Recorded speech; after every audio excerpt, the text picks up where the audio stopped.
Welcome to Thelema Now, a podcast about Aleister Crowley, ritual, the arts, and magic. Do what thou wilt shall be the whole of the law. This is Harper Weiss coming to you on Thelema Now. On June 25th, 2016, Leaping Laughter Lodge hosted a lecture by Joseph Peterson as he supported his new book, The Sworn Book of Honorius. Interest in the Sworn Book has grown in recent years, yet no modern translations have been attempted until now. Purporting to preserve the magic of Solomon in the face of intense persecution by religious authorities, this text includes one of the oldest and most detailed magic rituals.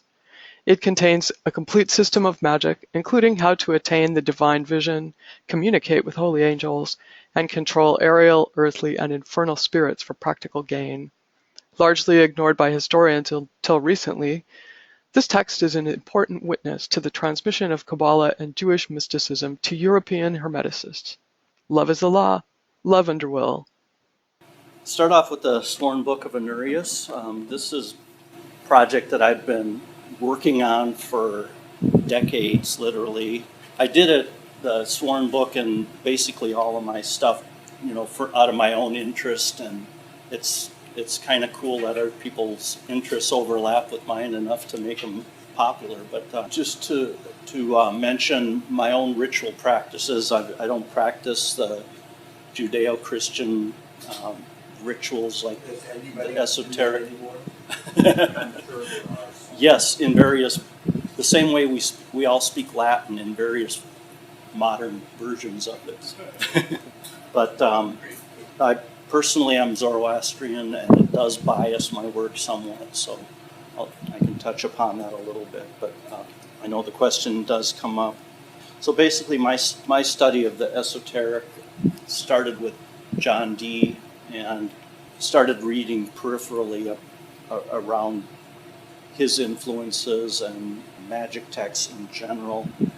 And the Sworn Book of Honorius is one of the first ones that I encountered, and it's one of the first books that Waite discusses in his Book of Ceremonial Magic, but he says almost nothing about it, other than it's super important. And of course that got me interested in what really is it all about. But do you think he ever actually even saw a copy? Oh yeah, he owned, definitely. I'll talk about that a little bit more. Several of them, in fact. So as a result, I spent a summer in London studying his manuscripts and started my translation and edition of his earlier manuscripts and his experimentation with spirit communications. And that's one of the things actually that I've encountered in his writings, is that he makes references to the Sworn Book of Honorius, not specifically by title, but with enough detail that you can tell that that's what it was. And then we also know that he had, which copies he had, because his handwriting is in the margins and such of the copies. So we know that he was very interested in it and influenced by it. So how many have heard of the Sworn Book of Honorius before? Is this kind of so where all did you hear about it? Out of curiosity, because it's... I bought the edition that came out in 1977, I think it was. Okay. Daniel Driscoll's? Yeah, Daniel Driscoll's, and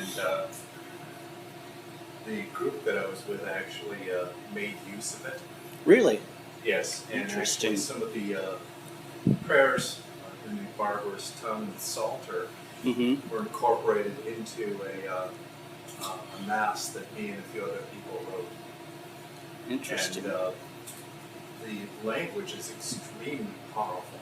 I mean, I think it's as powerful, if not more powerful, than the Enochian language.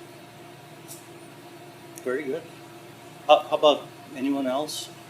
In reference to doing research on D stuff and, for the Enochian system and things like that, is one of the sources, like what related to kind of how some of the stuff in D works, because we know he had access to it, or at least we're pretty sure, because the sigillum is basically taken right out of that structure of it is, and there's different names filled in and stuff. That's primarily where I was exposed to it. Yeah. Yeah. Originally in various, I don't even remember what books, but various discussion of roots of modern ceremonial magic and grimoire magic in general, that you'll see it in lists of, here are some grimoires that have been well known or considered important, but no discussion visual of aid for later. All right. but no discussion whatsoever of the content of that particular book, and then since then from stops. Yeah, that's exactly my experience with it. They talk about it and how important it was and how it influenced all these things, but virtually no discussion of what it actually says. That's probably also true in Lynn Thorndike's book, right? Of which one? Lynn Thorndike's book, late 50s, discussion of how ceremonial magic played into science at the time. Mm-hmm. Oh yeah, yeah. So I'll talk about the historic notices, what manuscripts, where I think or can distinguish origins for it, what the theory is behind the magic, brief discussion of what aims they're really looking for from this. Probably the most interesting might be the technique, the specific techniques, because that's the stuff that wasn't covered in virtually anywhere. It was left untranslated in the Latin, from the Latin editions. And then, as I said, I have a whole bunch of content on what I'm working on next. So early notices, there's a lot of evidence that it was actually practiced. And the 17? sorry. Oh, if that's a birth date and a death date, it implies that the guy Oh. has to be 117 years old. We know that the text probably originated at least more or less in the present form, somewhere between 1230 and 1347. The 1230 date is the earliest reference to it, but it has been called into question whether it really is the same book or not. The earliest very specific identifiable reference is a court case in 1347, so we know it had to be in existence before that. And again, there's lots of court cases and public records that talk about it, but virtually no information about what was in the book itself. Wait, yeah. What were your court cases? Trials for sorcery. Yep. Oh, there's Yep. lots of books. They I actually- against Bruno. My next slide, I'll actually show a list of some of those, and you can see some of them. But yeah, they're interesting in their own right. It was a forbidden book. Yes, it was Yes. even before it was on the official forbidden book list. It would get you charged with sorcery and into deep trouble. It's in the list of books the Vatican has that Georgia wants own. Not surprising. Yep. And as we said, A.E. Waite really does almost nothing other than to talk about. The prologue says that it was created because this group of magicians was being threatened by the church, and they decided to write down all of their rights in order to preserve it. And that's basically all he says. He doesn't say what was actually in it. And that prologue is suspect, too, is it not? Is what? That prologue that talks about the group of sorcerers from, what was it, Thessaly or whatever it is, came together, and that's myth. Well, it's generally regarded as myth. So that's the origin story anyway of it. And there is actually some problems with the story, but anyway, I know Idris Shah refers to it, but I think he only knew about it from reading Waite's book, because he says almost nothing about it, and he does classify it as an Egyptian magic text, which I think is totally wrong, because he misunderstood where Thebes was. Where does he talk about that? I think it's actually in Oriental magic. I'd have to look it up to be sure. I don't think it was in his secret lore magic. I think it was in Oriental magic. And Ian Butler also refers to it, but I think she also only knew about it from Waite. Dee does make references to it, and that's one of the reasons why I wanted to look at the manuscripts when I was in London. Oh, and Thorndike, Lynn Thorndike publishes a huge survey of magic literature, and he actually goes and translates the entire prologue from the Latin. So and talks about the manuscripts. Wade identified only one manuscript of it, and it was Sloane 313. Sloane 313 was one of Dee's manuscripts of the Sworn Book, but the other one that he refers to another one, but he never identifies it, and that's the English translation that was done in the 1600s. That's also in the British Library. So this is the historic notices that we know, and I don't go into much detail in my book on it. This is basically all I say on the historic notices, other than where you can find discussions. Pardon? Does Sephiroth refers to it? Sorry, I was No, not exactly, but okay. let me explain. Yes. I'll explain the top part of it just a little bit. But most of these references, I won't talk about much, but there's a lot of detail provided in the references to the book, and it has been the subject of a lot of articles. So there's good information on these various things. One of the most widely discussed is that 1230 reference by William of Auvergne condemning the text. And he refers to it as the Liber Sacratus, the Sworn Book, or the Sacred Book, rather. And he doesn't talk about a lot of the content, and people are saying, well, that's really too early for a number of reasons, so maybe he was referring to some other text that could have been called the Liber Sacratus. I tend to think that it probably was a version of the Sworn Book, but again, there's a lot of discussion on that. Some of these there was a lot of stuff happening in the 1200s, especially in Thebes. Probably one of the most important of the Kabbalists, Abraham Abulafia, was teaching in Thebes at that time, and he actually took a Greek wife, as I understand, married a Greek woman. And so he was teaching some of the Jewish concepts that are in the Sworn Book at that time in Thebes, Greece. And so that's a possible influence on this. And of course, he wouldn't have been operating in a vacuum. There would be some precedence, although I think he was a big innovator as well. Sephiroth is in that same time frame, and there are some connections with Honorius. The Astromagia has some texts which are the translator, the guy that did the Astromagia, was referred to it as operations that were from Sephir-Raziel, but it's not in any known version, a manuscript of Raziel that we know of.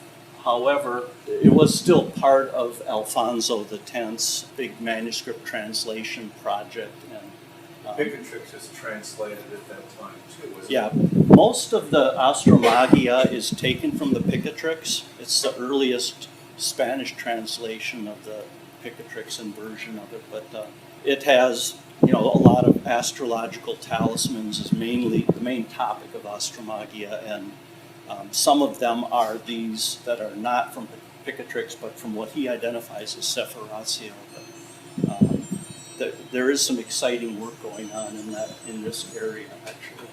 Another key date in this figure, and I'm already used up half my time, is the John the 22nd persecutions, and he was a pope in those years, and his successor Benedict the 12th also had a lot of activity to suppress sorcery, and some of the text of the Sworn Book refers to some passages like, some people would criticize us saying ... and it's virtually identical to some of his sermons condemning the church, and condemning the magicians in those terms, and that's one of the reasons why they think, well, really, it must be referring to John the 22nd at that particular point, just because of the wording is so close. And then the other big argument for it being later is that it does seem to use the prayers from a particular version of the Ars Notoria, which is late 13th century, and it's in particular the third recension, which has been the various manuscript traditions of Ars Notoria have been studied recently, and critical edition published, and a number of articles of the relationship between Honorius and Ars Notoria go into great detail on this. But these particular prayers of somewhere in the late 13th century, so that all argues against the earlier date. Not that it matters all that much to most people, but somewhere in the first half of the 1300s is when the first manuscript, the oldest manuscript that we know of, the Sloan 3854, was written down. About the same time, Gannell's Summa Sacra Magica, which has extensive quotations, like 2/3 of the book is probably quoted directly in Gannell's book. So these are both early examples that we know. Interestingly enough, those two versions differ enough, and the other manuscripts, if you look at the critical analysis or comparing the different texts, you can see that there was quite a lot of activity must have been happening prior to the early 1300s because of the differences that you can document from the relationship of the manuscript. So that argues for an earlier date as well. And then we have this 1347, which was a very clear description of enough contents of the text in the trial records where this guy Olivier Pepin in France was tried on the charge of having owned this book and practicing the magic in it. Some of the other examples of Sloan 313, again, which was one that John Dee owned, was somewhere in the second half of the 1300s. It was late 14. Also in that same time frame was the Library of the Augustinian Friars, which Dr. Clausen has an excellent book on, and then some of these other references in the literature, which I won't talk about. There is a reference in Trithemius 1518 in his Polygraphia where he talks about Honorius of Thebes originated this magical alphabet, and it's not in the Sworn Book, but it's actually widely known and used today. But The Theban alphabet. Yeah, the Theban alphabet. So that's kind of an independent reference to Honorius as an individual separate from the Sworn Book. How useful that is as a proof of his existence is questionable. It's kind of obscure, but the just mentioned the Royal 17A. This one and also the Sloan 3853 manuscripts are somewhere in the mid-1500s, so they're quite a bit later than the oldest one that we have. John Dee mentions it in his writings of 1582. We think Bruno actually makes a reference to it, Giordano Bruno, in one of his books, the Kabbalah of Pegasus. There's a couple other references there. One little quick question about that time period. Pepin, when he went to trial and all of that, was he allowed to recant and then, or did they take him out and burn at the stake? I was afraid someone was going to ask me that because I completely forgot. I read the account in Jean-Patrice Boudet's book, but I can't remember for the life of me how it turned out. It's early enough. I don't think it turned out well for him, though. No, but it was burned. It was. Yes. No, Olivier Papin in 1347. That's early enough that I think that if you recant and do penance, that you might get away with it. Of course, they take your books, but Yeah. just curious. No, it was So these are the extant manuscripts. As I mentioned, the 3854 is the earliest, and it really is the only complete Latin edition, Latin manuscript. There's a lot of text that is only in that manuscript. Interestingly enough, the Sloan 3853 has a bunch of the stuff that's not found in the other texts either, and so that's an important second witness to some of this early stuff. And then we also have the newly discovered stuff in the Summa Sacra Magica in this manuscript. Is it possible that there might be a copy in the Vatican? Oh, it is possible, I would say. Yeah. In fact, it's moderately likely. There's new manuscripts being. Pardon? I said, in fact, it's moderately likely, but try getting a hold of it if you're not, recognized as a scholar of history by the Catholic Church. Yep, very true. But there's large archives that have been sitting in boxes all over Europe, and things are just starting to appear and being digitized, and there's massive effort. So a lot of stuff is being discovered about. And actually, let me just take a second to talk about that. This is probably the most intimidating book I ever wrote, and it's for that very reason. There's so much scholarly activity on it right now. There's new articles coming out constantly. After I sent off the final draft, there was an article in Magic, Witchcraft, and Alchemy on that particular Sloan 3853, and some major scholars in the field discussing some of these very issues. So it's like it's intimidating in that respect that our body of knowledge is still rapidly changing on this, in spite of it being so old. So there's a German version, by the way, of the Summa, which has some missing material, including the Summa Sacra Magica is a compilation of a number of important magic texts, not just Honorius. So that's extremely interesting text. One of the things it included, though, was a version of the Ars Almadel, which we know from the Lesser Key of Solomon is one of the texts that was included in that. And there's actually a brilliant new edition of the Latin text of that. But the Almadel material got lost or not included in this particular manuscript, but it is in the German manuscript. And then I don't know if I think I probably was the first to realize it, but there's a complete German manuscript of it too that hadn't been recognized before in the Leipzig magic codexes. And this is clearly is an edition of the Sworn Book that was done into German. The manuscript itself is dated circa 1750, so extremely important in understanding the text, virtually unexplored as far as I can tell at this point. A couple other points on the different texts.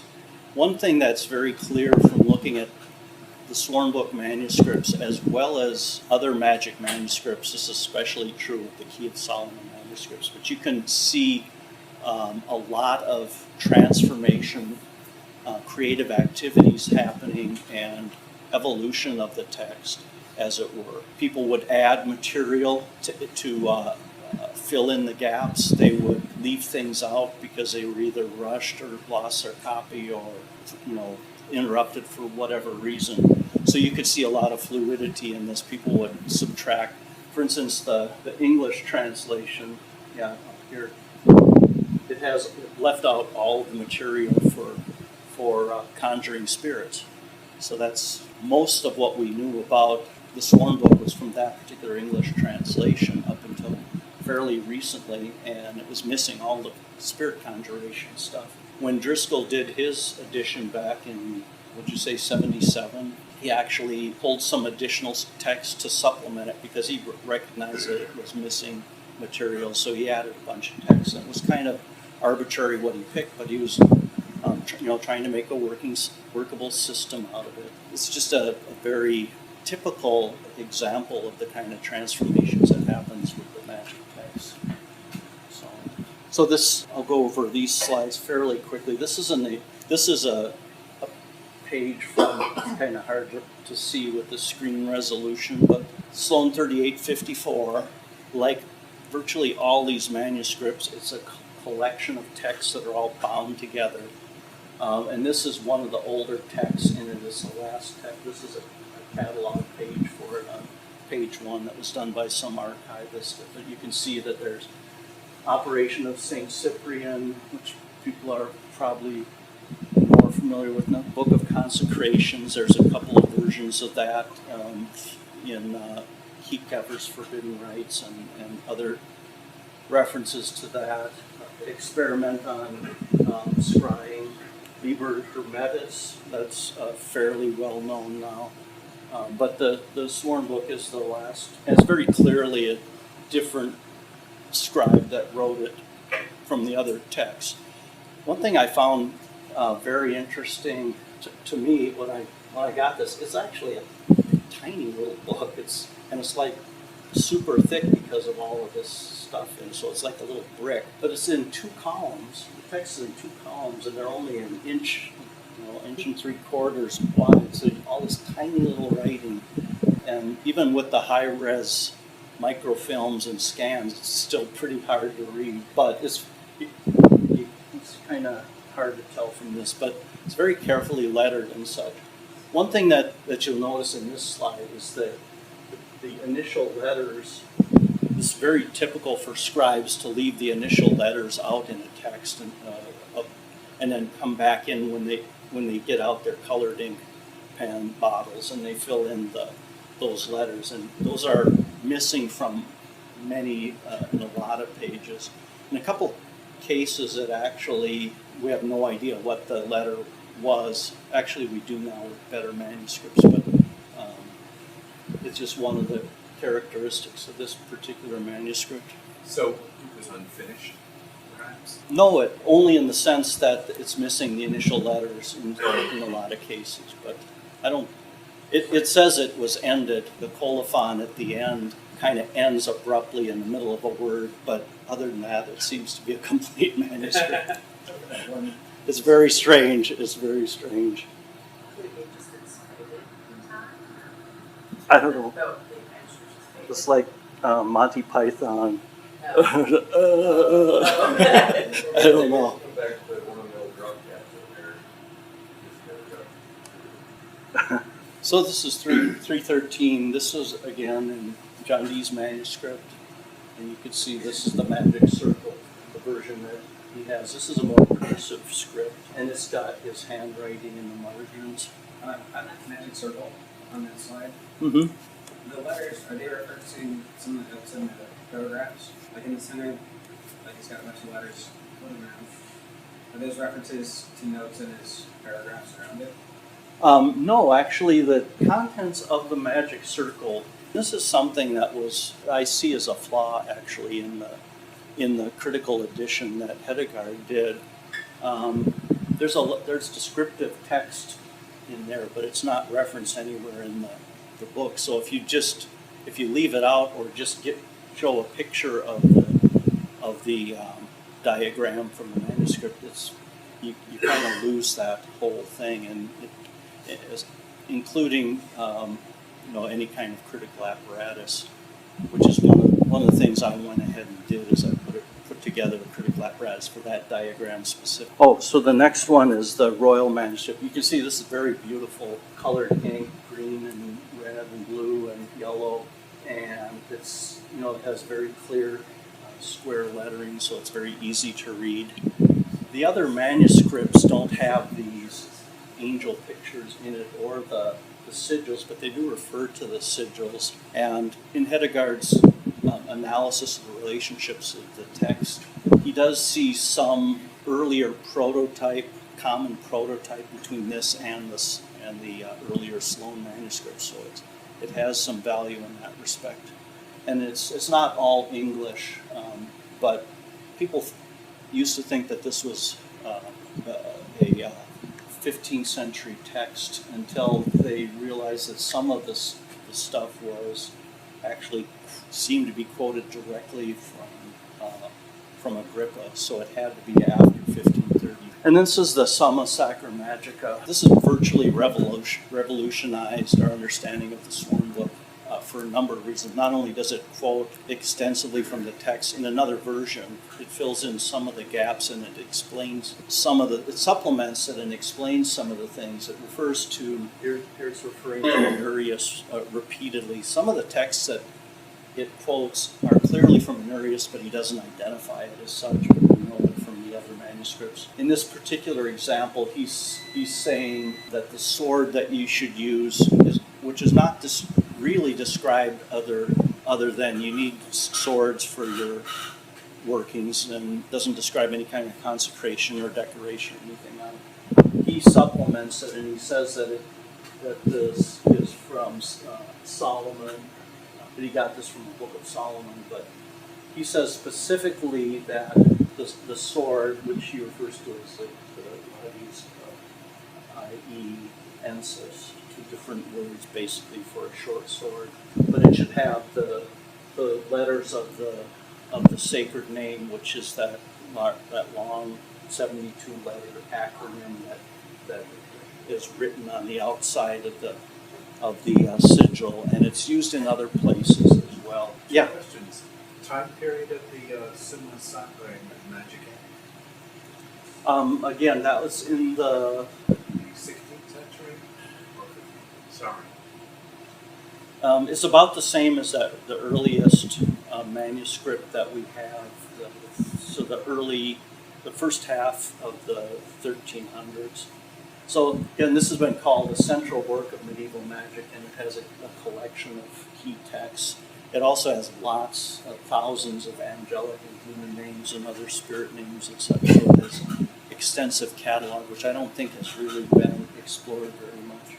But that's by itself is very interesting, not related to the Honorius materials. So we know that Dee owned this specific manuscript as well, because we have his handwriting. He was the one that paginated it, wrote all the page numbers, and put chapter headings and other comments in the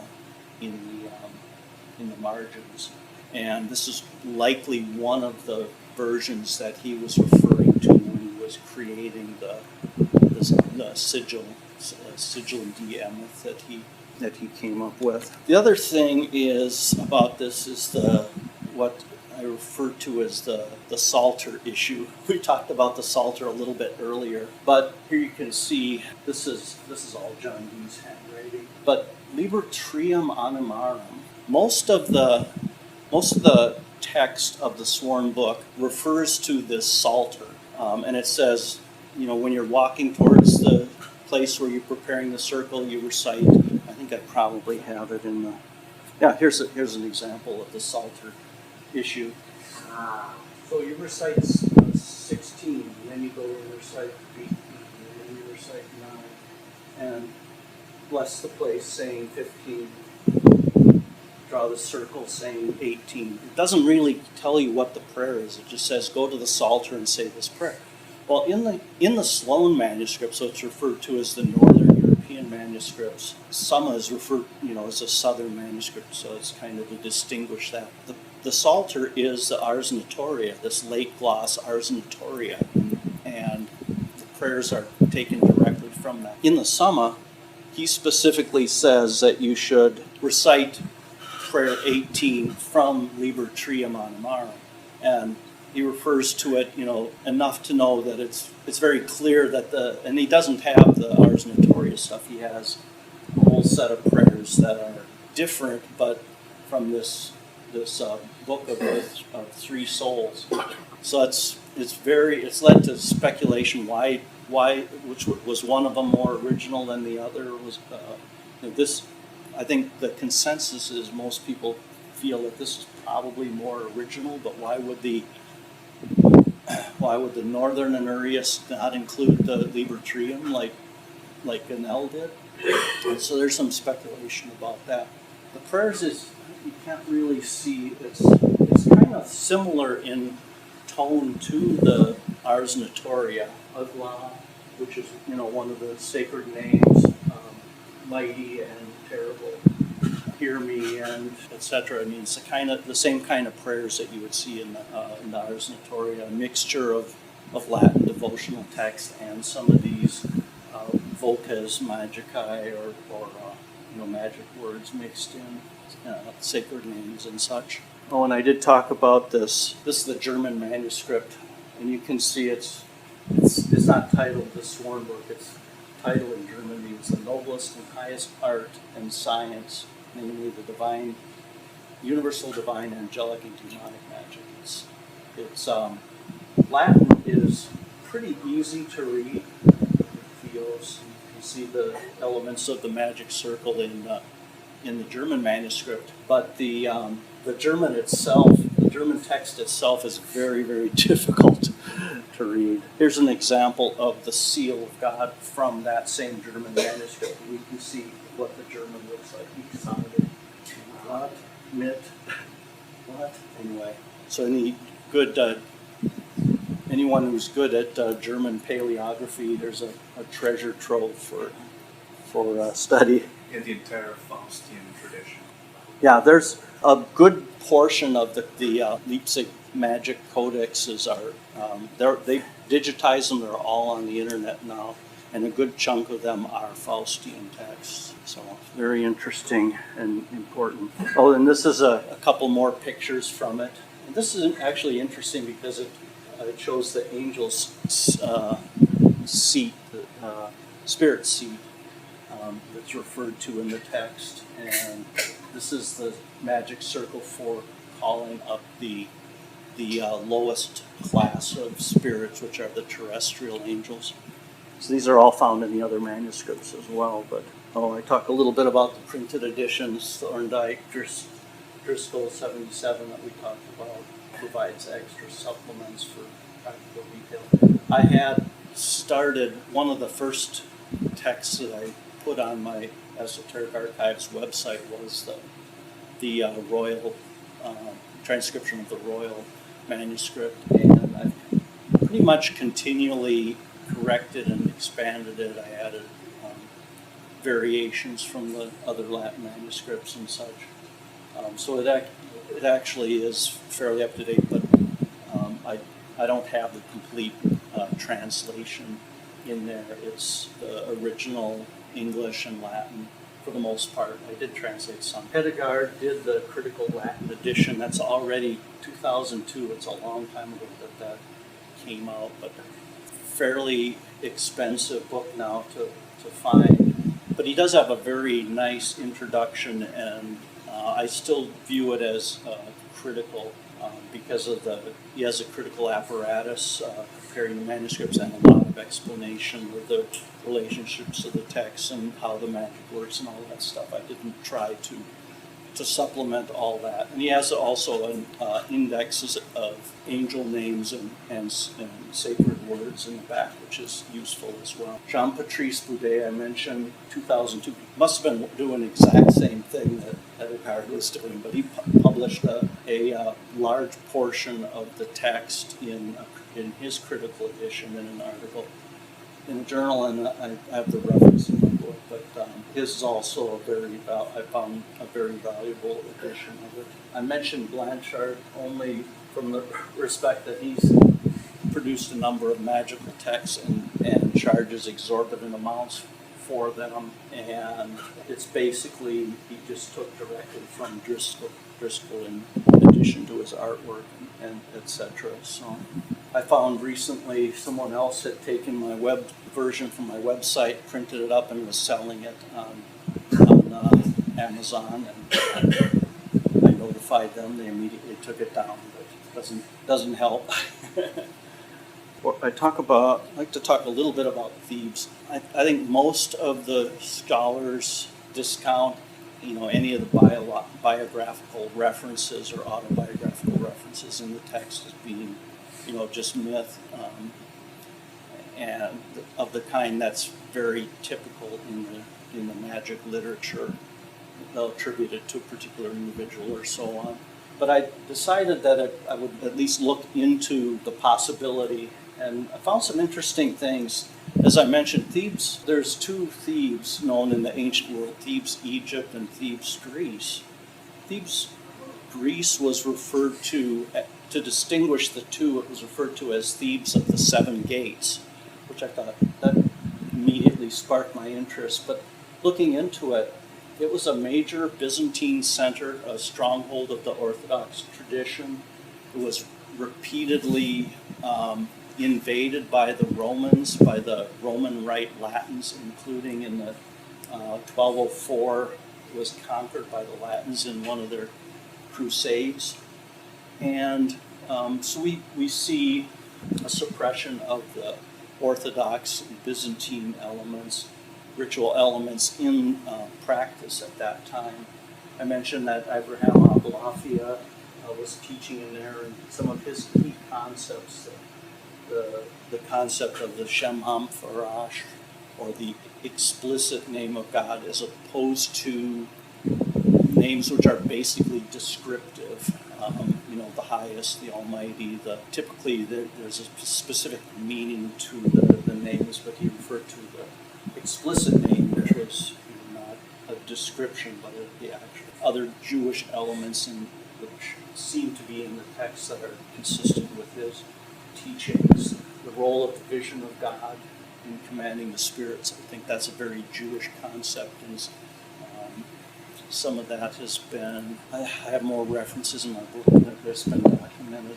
And there's also elements of the Book of Raziel in the Sworn Book. So there is some clear borrowing directly from the Jewish tradition, not just the name Shem HaMephorash, and a large collection of Jewish sacred names are in there, but there's also specific magic words that are from that. And this I just kind of illustrating the fact that each of the seven gates was attributed to one of the seven planets. This is to me is very reminiscent of the magic circle that he uses for calling forth the spirits. You have 7 different directions marked out for each of the planets, and you face that direction when you're calling that type of spirit. And it seems to me this is the kind of thing that could easily have influenced the text and the development of this particular magic. Okay, so I'll talk a little bit. Since it kind of came up earlier, I'd just like to make a couple comments on this. I think that a lot of magic literature originated from a clash of cultures, as we were saying earlier. In the case of Renaissance England, you have the suppression of the Catholic rites and the Catholic Church and the monasteries and their libraries all being boarded up, and when you have a crop failure, it's very natural, I think, to blame it on the fact that this year you didn't have your priests go around blessing the crops like they've done for decades for your fathers and grandfathers going back to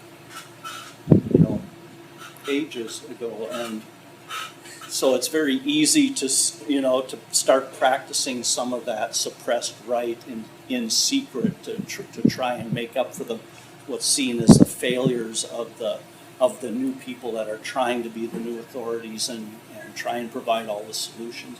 And I think we see the same thing in Thebes and also in other cultures as well.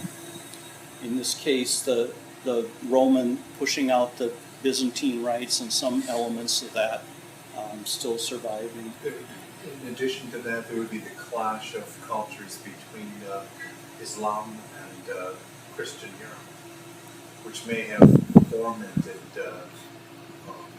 magic as well. Mm-hmm. Quite possibly, yeah. I don't talk about that a lot in this, but there's not a lot known. Yeah. Although Charles Burnett has written quite a lot on the subject too.